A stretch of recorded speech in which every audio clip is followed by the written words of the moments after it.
This program's brought to you by the Virginia Farm Bureau. Large or small, Virginia farmers work year-round to help put food on your table. And Farm Bureau works year-round to help farmers and all Virginians.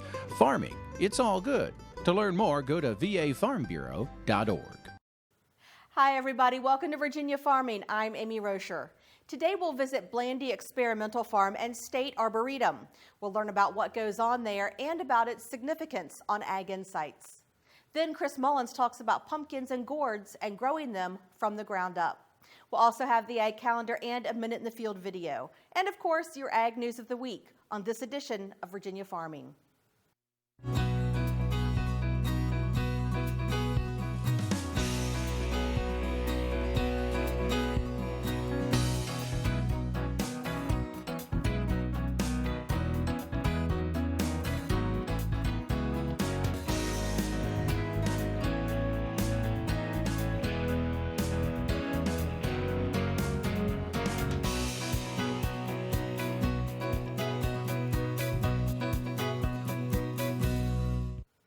Even though the State Fair Virginia Youth Livestock Sale of Champions had to be rescheduled due to the weather, the event still raised $61,000. Norm Hyde has the story.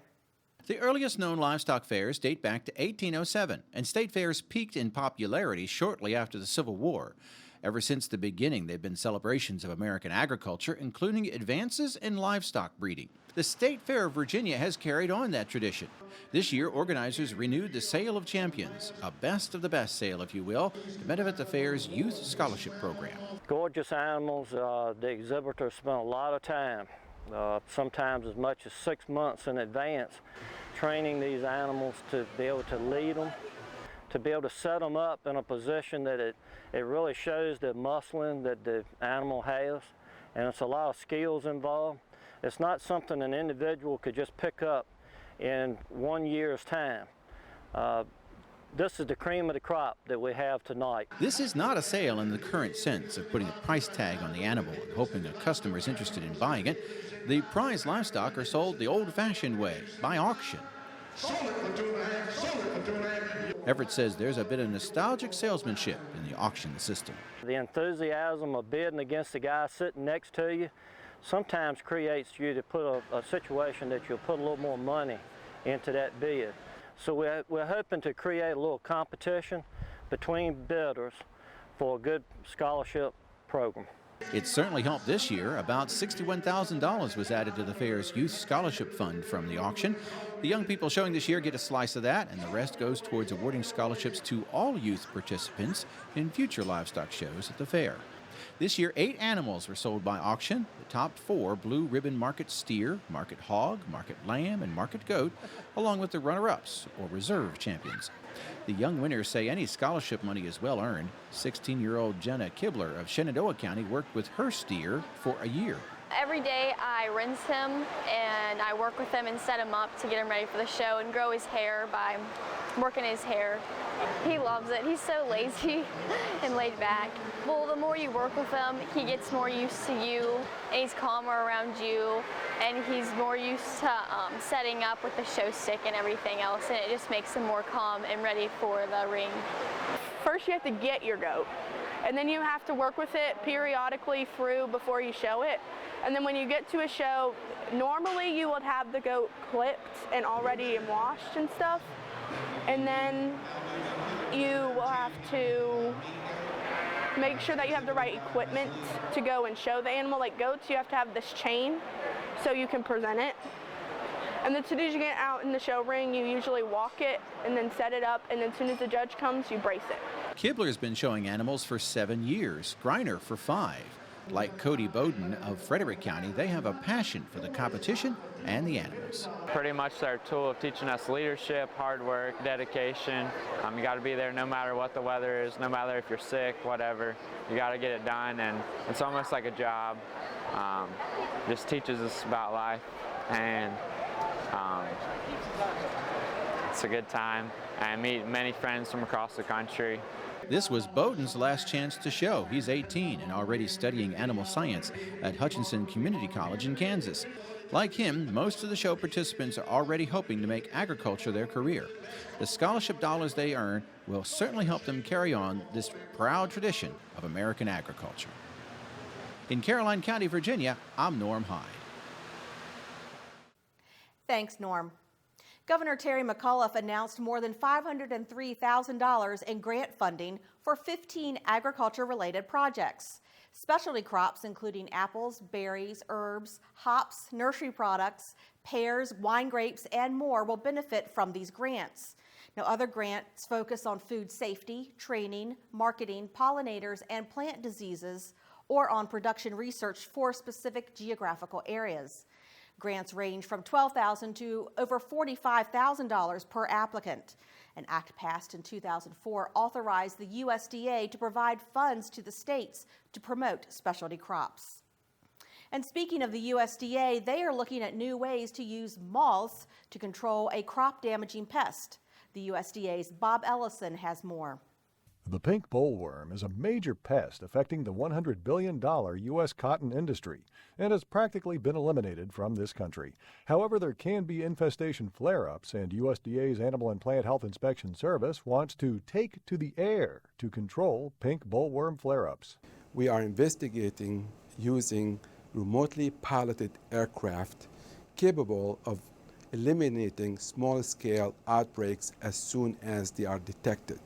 The remotely piloted aircraft would release sterile moths into new infestation areas. The sterile moths mate with the wild pink bollworm population and reduce the infestation by preventing offspring. Tests by APHIS this summer showed that remotely piloted aircraft were just as good at releasing the sterile moths as piloted Cessna aircraft. The only difference is that remotely piloted aircraft is more nimble, cost less, as well as effective in suppressing infestations. By the way, pink bollworms affect cotton crops by infesting and feeding on the cotton boll, damaging the cotton lint, and reducing yield. In Washington for the U.S. Department of Agriculture, I'm Bob Ellison. Thanks, Bob.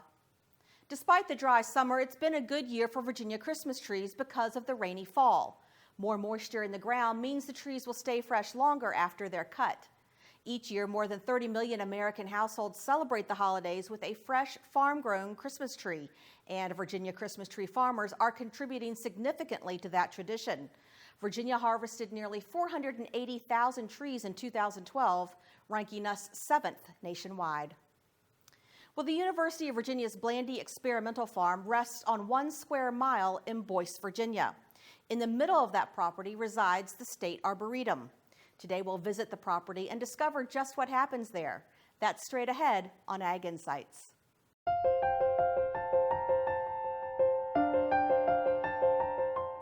Today we're in Boyce, Virginia, and we're visiting the State Arboretum. It's a little bit more than a State Arboretum. It's also the Blandy Experimental Farm. I'm joined by Ty Ralston. He's the curator for the State Arboretum. Ty, thank you so much for having us here. Thanks. It's a pleasure to have you here, especially on a great day like this. It is gorgeous. So, what is Blandy Experimental Farm? So it's kind of a loaded question. So I can start with saying what it is not, which is it's not an experimental farm. So Blandy Experimental Farm is a research center and an education center, environmental education center. And it's a 1 square mile property which has the State Arboretum of Virginia right in the middle. And the Blandy has kind of a tripartite mission. It has both it's research, so college level academic research, and education, K through 12, and then public education and outreach. Okay. And Blandy is through the University of Virginia, correct? Right. So the property is owned and run by the University of Virginia. Okay. Well, before we get too much into what happens with the Blandy section, I want to talk a little bit about the State Arboretum. Can you give us some history on it? Yeah, so the State Arboretum was initiated by, the Blandy Experimental Farm became University of Virginia property in 1926 as a bequest from Graham Blandy. And the first director of Blandy Experimental Farm was Orland White, And when he arrived here, he started the Arboretum as a research planting. So he planted many, many plants out across in an Arboretum shape, in a big square, to study heredity and plant relationships. It was not a public Arboretum at that time, it was just a research planting. And so he planted many thousands of trees, and they were all small when he was here, and they were just research planting, and he had graduate students coming up from the University of Virginia. And over time, it's sort of developed into this wonderful Arboretum that we have now, and it's become a public place and a very popular, destination. Well, it's absolutely beautiful, and it sits right off of Route 17 here in Boyce, which is near Paris and kind of tucked away a little bit. But it's a perfect environment for what you guys do. Yeah, we're nestled between three kind of biggish towns, so Winchester and Front Royal, and then the small town of Berryville. We're nestled there, so we can draw from our immediate surroundings. We're also not too far from Harrisonburg and from the Washington D.C. area, and so it becomes more and more valuable green space as more of the outlying areas get developed, and we become more and more popular every year. What can visitors expect to see and experience when they come here? So the Arboretum itself is always something to take a look at and wander around. So in the spring, when the trees are all coming in flower, that's a spectacular thing to see. In the fall, right now, as the foliage is turning, it becomes a really pretty place to see all the great colors. And then the summer, the gardens and the fields are all in bloom. So those aspects of the Arboretum are always available, and people are always walking around and looking at those kinds of features of the Arboretum, going through our trails and reading the interpretive signs. And it's free and open to the public, correct? Correct. So it's the only time there's ever an entrance fee is just for our big plant sales, but we are open dawn to dusk, free to the public the whole year. Wow. Well, it really is gorgeous here. Yes. Yeah, it's a wonderful place to work, and when I've spent too much time in my office and I'm getting sort of frustrated over something, it's like, oh yeah, wait, look out the window. Oh, go for a walk. It's like, yeah, that's look right. Where we are. Yeah, right. And of course, every time anybody comes to visit me from out of town, it's like, oh, hey, let me take you to my workplace. Not a bad place. If you got to work, this is a great place to be in, isn't it? It is a beautiful place to work. But it's more than the Arboretum. There's a lot going on here. Tell us some of the things that happen. So we have lots of workshops for the public. So there'll be workshops on growing plants and pruning plants. We have full moon hikes, quite regularly led by our outreach director, Steve Carroll. We have education programs going on. So K through 12 education programs. About 5,000 school kids a year come out here in programs led by our education director, Candace Lutzow-Felling. There are workshops for teachers. Here there's a community garden, so we actually draw from the outlying, surrounding communities where people want to come out here and do their gardening, right here. So there's lots of sort of public activities and public involvement in the things going on here. And you guys have two big events throughout the year. Tell us a little bit about those. So the biggest events are our garden fair, Mother's Day weekend. So it's a big plant sale. Lots of plant vendors, and at Mother's Day is when everybody's either thinking about planting for the first time and sees all the plants that they can go and put in, or the hardcore sort of gardeners who realize, oh yeah, I forgot to start my seedlings this year. Let me go to the plant sale and get them. So we've got lots of people coming out for Mother's Day weekend, and there are also children's activities then. And then we have a similar activity, but a bit smaller, on Columbus Day weekend called Arbor Fest. And that is also a plant sale, but then there are other activities, hay rides, more children's activities that people can participate in at that time of year as well. And then the other popular event here is our holiday workshops, where people do wreath making, learn to do wreath making here, and that's coming up in the end of beginning of December. Okay. Lots of stuff going on, and lots of stuff for everyone around the state to come take advantage of. It's such a pretty place to visit. I want to talk a little bit about where we are sitting right now. This is a grove of ginkgo trees. Tell us the importance of this grove of trees? So we are sitting in the middle of about 300, I guess about 350 ginkgo trees here that were planted all in the 1930s and 1940s.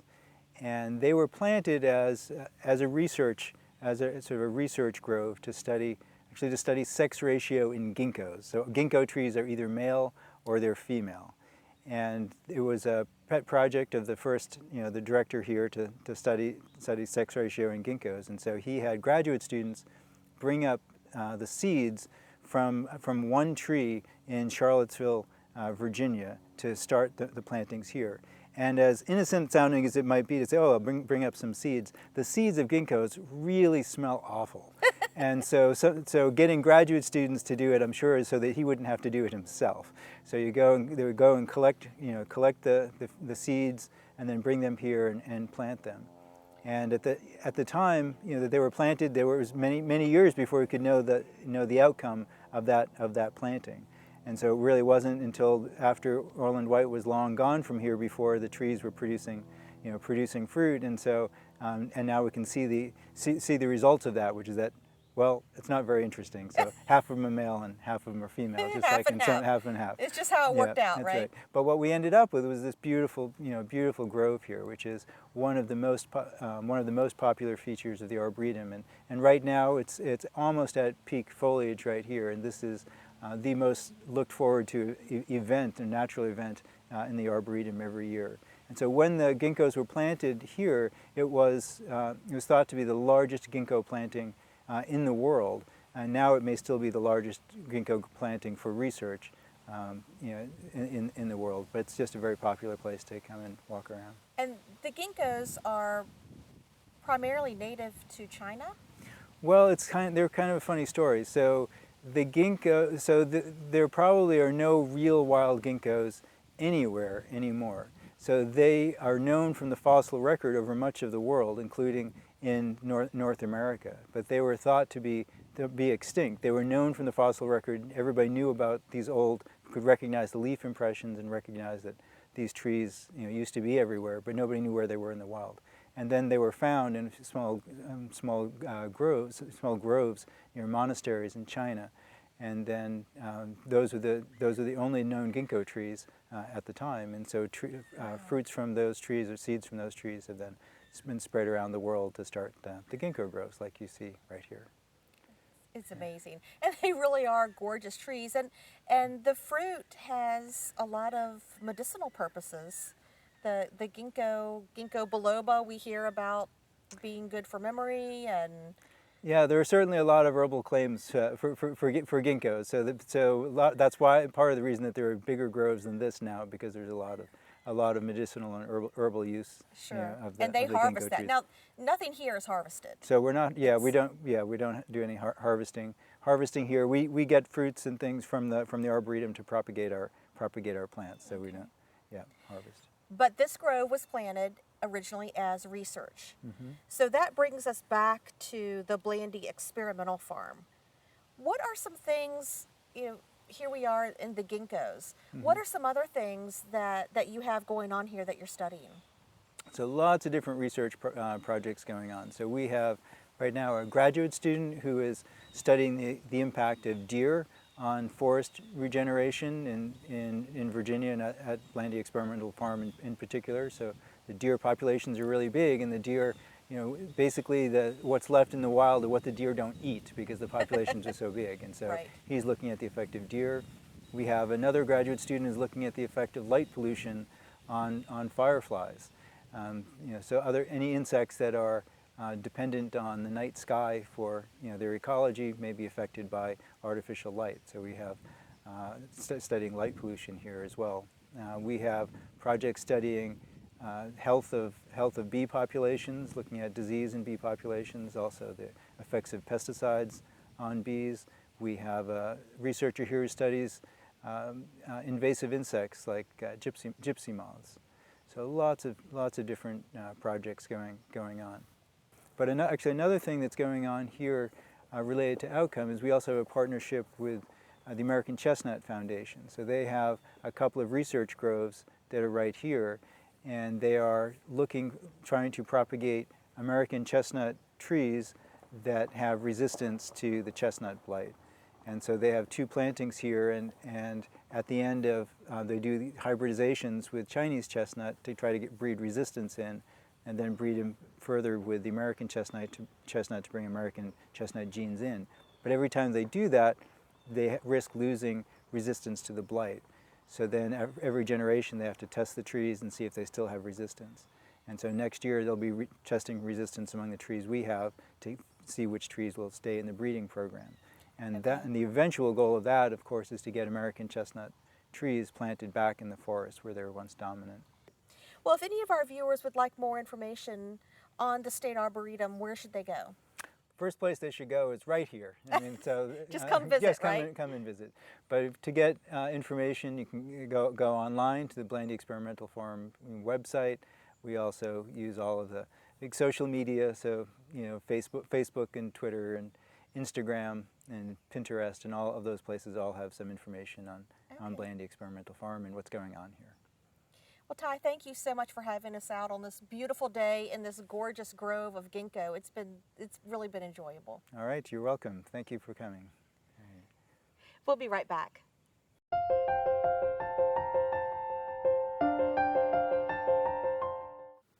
Pumpkin decorations are everywhere this time of year, and most pumpkins can be eaten when it's time for the decorations to come down.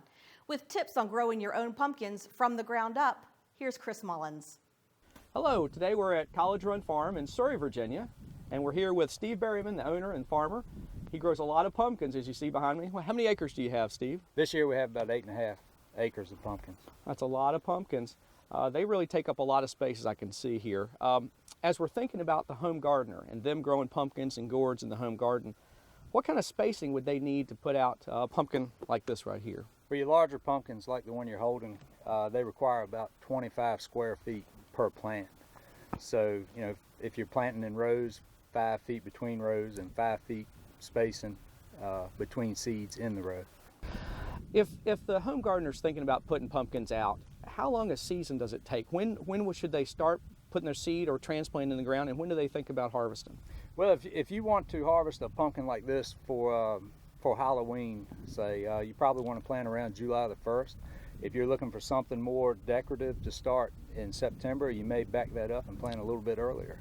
But generally the last week in June or the first week in July. They want that warm soil, right?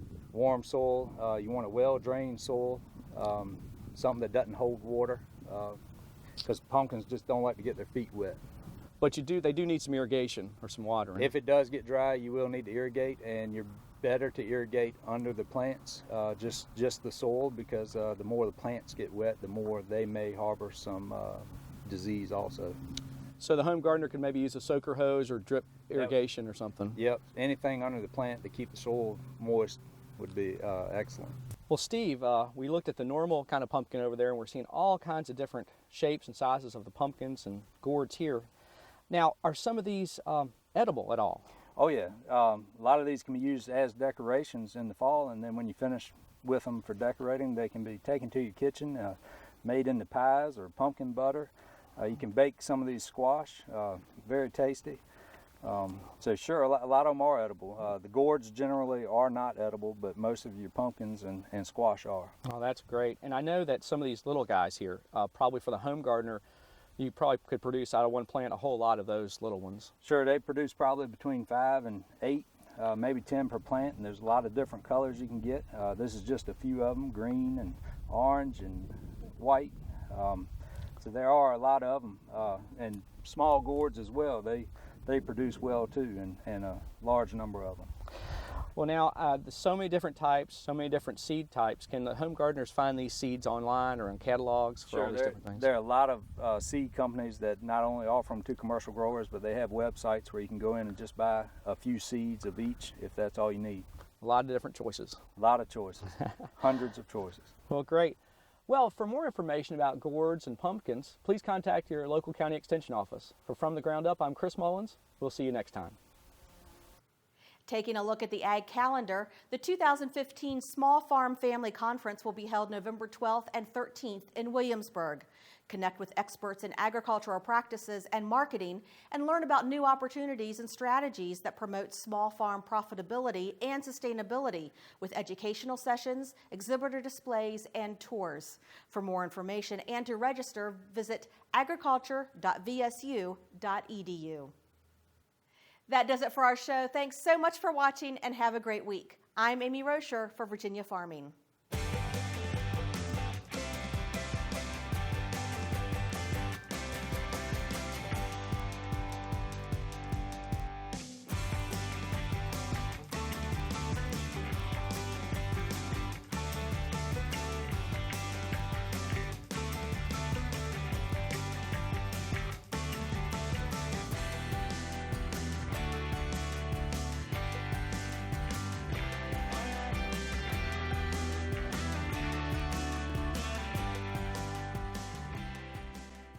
From apples to zucchini, Virginia farmers work hard to put food on your table. And Farm Bureau works year-round to help farmers and all Virginians. Farming, it's all good. To learn more, go to vafarmbureau.org.